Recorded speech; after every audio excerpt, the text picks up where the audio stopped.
আজকে আমরা ইমান ভঙ্গের 10টি কারণ সম্পর্কে আলোচনা করব and this is my opinion. This video is most important of all because কারণ আমরা হয়তো এমন কাজ করে বসেছি যার কারণে আমাদের ইমান চলে গেছে কিন্তু আমরা জানি না। তো যেটা আমি জানি না সেটা আমি জোড়া লাগাবো কিভাবে? তো আমাদের অজান্তে যদি আমাদের এমন কোনো কাজ হয়ে যায় অথবা উল্লেখিত কারণ যদি আমাদের মধ্যে থেকে থাকে আমরা ওটা সংশোধন করে নেব ইনশাআল্লাহ। তো আমি সংক্ষেপে বলার চেষ্টা করতেছি যাতে করে আমাদের মনে রাখতে সুবিধা হয়। তো ঈমান ভঙ্গের 10টি কারণের মধ্যে 1 নম্বর হচ্ছে শিরক আকবার করা, অর্থাৎ আল্লাহ সুবহানাহু ওয়া তাআলাকে আমরা যেভাবে ইবাদত করি ওই একই ভাবে অন্য কাউকে ইবাদত করা, কোন মাজার অথবা কোন পীর তাকে সিজদা করা, ওইভাবে ইবাদত করা, এটা শিরক আকবার। এটা করলে ঈমান নষ্ট হয়ে যাবে। ঈমান ভঙ্গের দ্বিতীয় কারণ হচ্ছে আল্লাহর সাথে মিডিয়া সাব্যস্ত করা, অর্থাৎ আপনি যদি এমন ভাবে চিন্তা করেন অথবা কোনো ব্যক্তি যদি এমন ভাবে চিন্তা করে যে আল্লাহ সুবহানাহু ওয়া তাআলাকে পাইতে হলে আমাকে অমুক ব্যক্তিকে লাগবে, অমুক ব্যক্তি ছাড়া আল্লাহকে পাওয়া যাবে না, এরকম চিন্তা করা, এটা সাধারণত মুশরিকরা এভাবে চিন্তা করতো। তারা চিন্তা করতো যে তারা আল্লাহ মানতো কিন্তু তাদের চিন্তা ছিল যে আল্লাহকে পাইতে হলে মূর্তি লাগবে, যে কোনো একটা মাধ্যম লাগবে।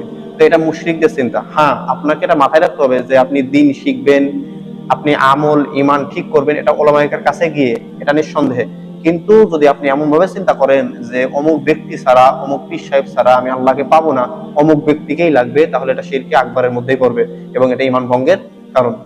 ঈমান ভঙ্গের তৃতীয় কারণ হচ্ছে যে আপনি যদি মনে করেন যে সব ধর্মই ঠিক আছে, এটা সাধারণত সুশীলরা চিন্তা করে যে সব ধর্মই কিছু না কিছু ঠিক আছে, এরকম চিন্তা করা যাবে না। আল্লাহ সুবহানাহু ওয়া তাআলার একমাত্র মনোনীত ধর্ম হচ্ছে ইসলাম। তো ঈমান ভঙ্গের তৃতীয় কারণ কি? কেউ যদি মনে করে যে ইসলামও ঠিক আছে আবার বাকি ধর্মগুলোও ঠিক আছে, না, ইসলামই একমাত্র সত্য ধর্ম এবং এটাই আপনাকে বিশ্বাস করতে হবে যদি আপনি মুসলিম হতে চান বা দুনিয়া এবং আখিরাতে মুক্তি পেতে চান। ঈমান ভঙ্গের 4 নম্বর কারণ হচ্ছে কেউ যদি মনে করে যে আল্লাহ রাসূল সাল্লাল্লাহু আলাইহি ওয়াসাল্লাম এর আদর্শের বাইরেও আরো কোনো ভালো আদর্শ আছে।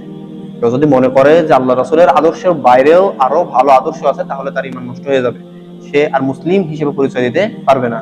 তো এই সমস্যা যদি আমাদের মধ্যে থেকে থাকে যে আমার আদর্শ রাসূল সাল্লাল্লাহু আলাইহি ওয়াসাল্লাম আবার এর থেকে ভালো আদর্শ আছে অথবা সমান সমান, এরকম চিন্তাও করা যাবে না। তিনি সর্বোত্তম।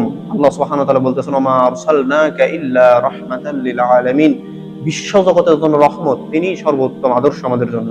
অতএব রাসূলুল্লাহ সাল্লাল্লাহু আলাইহি ওয়াসাল্লামের বাইরে ভালো আদর্শ আছে এরকম চিন্তা করা যাবে না ইনশাআল্লাহ। ঈমান ভঙ্গের 5 নম্বর কারণ হচ্ছে কেউ যদি রাসূলুল্লাহ সাল্লাল্লাহু আলাইহি ওয়াসাল্লামের কোন আদর্শকে, কোন সুন্নাহকে কটূক্তি করে। যেমন কোন ব্যক্তি যদি বলে যে ইসলামের সব ভালো লাগে কিন্তু এই পর্দার বিধান নারীদেরকে আমার ভালো লাগে না, বস্তাবন্দি, এই ব্যক্তির ঈমান থাকবে না, এটা ঈমান ভঙ্গের কারণ। আল্লাহর রাসূল সাল্লাল্লাহু আলাইহি ওয়াসাল্লাম যে দিন প্রচার করছে এটা আল্লাহ সুবহানাহু ওয়া তাআলার মনোনীত দিন। কেউ যদি আল্লাহ সুবহানাহু ওয়া তাআলার মনোনীত দ্বীনের কোন একটা বিষয়কে অস্বীকার করে সে মুরতাদ, সে কাফের। অতএব ঈমান ভঙ্গের 5ম কারণ হচ্ছে, 5 নম্বর কারণ হচ্ছে আল্লাহ সুবহানাহু ওয়া তাআলার কোন বিধানকে, রাসূলুল্লাহ সাল্লাল্লাহু আলাইহি ওয়াসাল্লামের কোন আদর্শকে অবজ্ঞা করা অথবা অস্বীকার করা, এটা হচ্ছে ঈমান ভঙ্গের 5ম কারণ।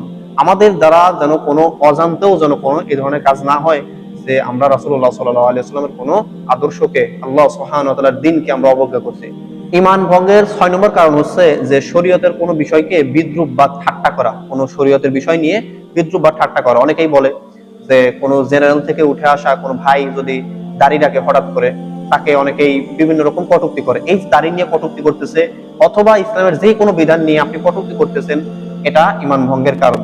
হাসি ঠাট্টার জন্য ইসলাম না, মানে আমি বলতেছি যে কোনো একটা বিষয় নিয়ে আপনি হাসি ঠাট্টা করতে পারবেন না, এটা আপনার ঈমান ভঙ্গের কারণ। অতএব কোনো ভাই দাড়ি রাখুক, কোনো বোন পর্দা করুক, যে কোনো বিষয়, এই সব বিষয় নিয়ে আমরা হাসি ঠাট্টা করবো না ইনশাআল্লাহ। ঈমান ভঙ্গের 7 নম্বর কারণ হচ্ছে যে ইসলামের শত্রু যারা তাদেরকে প্রত্যক্ষভাবে সাহায্য করা, অর্থাৎ কোন মুসলিম ভাইয়ের বিপক্ষে আপনি কোন মুশরিককে সাহায্য করতেছেন, এটা ঈমান ভঙ্গের কারণ। এটা আমাদের মাথায় রাখতে হবে। এই সমস্যা এই জামানায় অনেক হয়ে থাকে। তো আমাদের অজান্তেও যেন না হয় যে আমি কোনো মুসলিম ভাইয়ের বিপক্ষে অথবা কোনো বোনের বিপক্ষে আমি কোনো মুশরিককে সাহায্য করতেছি। আল্লাহ সুবহানাহু ওয়া তাআলা আমাদেরকে হেফাজত করুন। ঈমান ভঙ্গের 8 নম্বর কারণ হচ্ছে কোনো ব্যক্তি যদি মনে করে যে অমুক ব্যক্তি শরীয়তের ঊর্ধ্বে উঠে গেছে, অর্থাৎ তার আর নামাজ কালাম করা লাগবে না।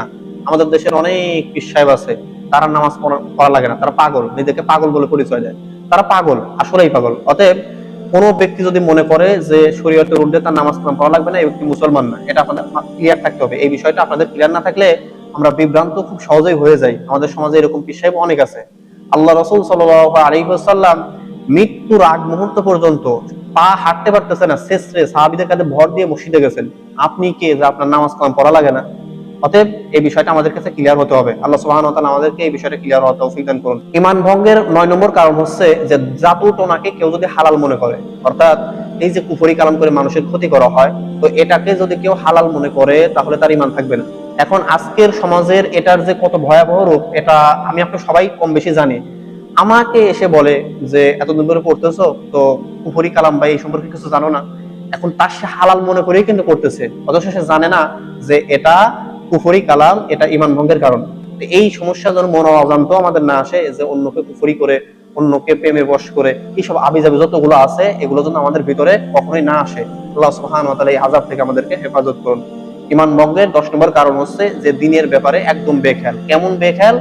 যে সে মসজিদ নামে মাত্র মুসলিম, তার নাম রহমান, আব্দুর রহমান, আব্দুল্লাহ, এতটুকু। সে কবে মসজিদে গেছে, কবে কোন রোজা রাখছে এটা তার মনেই নেই, সে নামে মাত্র মুসলিম। এই ব্যক্তিও ঈমান ভঙ্গের কারণ, এটাও ঈমান ভঙ্গের কারণ, দিনের ব্যাপারে একদম বেখেয়াল।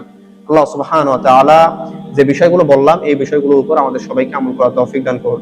আমি সংক্ষিপ্ত আকারে বলার চেষ্টা করছি, আর অনেক কথা অ্যাড করা যেত এর সাথে, কিন্তু আমি শুধু মনে রাখার জন্য যে এই মূল দাগে মূলত এই 10টা কারণ যেন আমাদের মনে থাকে, এই কারণে সংক্ষেপে বলার চেষ্টা করছি। আল্লাহ সুবহানাহু ওয়া তাআলা এই 10টা কারণ অথবা এই কারণগুলো আমাদের ভিতরে যদি থেকে থাকে এগুলো বের করার তৌফিক দান করুন। দ্বীনে হক একমাত্র আল্লাহ সুবহানাহু ওয়া তাআলা, আল্লাহর রাসূলের আদর্শকে আঁকড়ে ধরার তৌফিক দান করুন। আল্লাহুম্মা আমিন ওয়া আখিরু দাওয়ানা আনিল হামদুলিল্লাহি রাব্বিল আলামিন।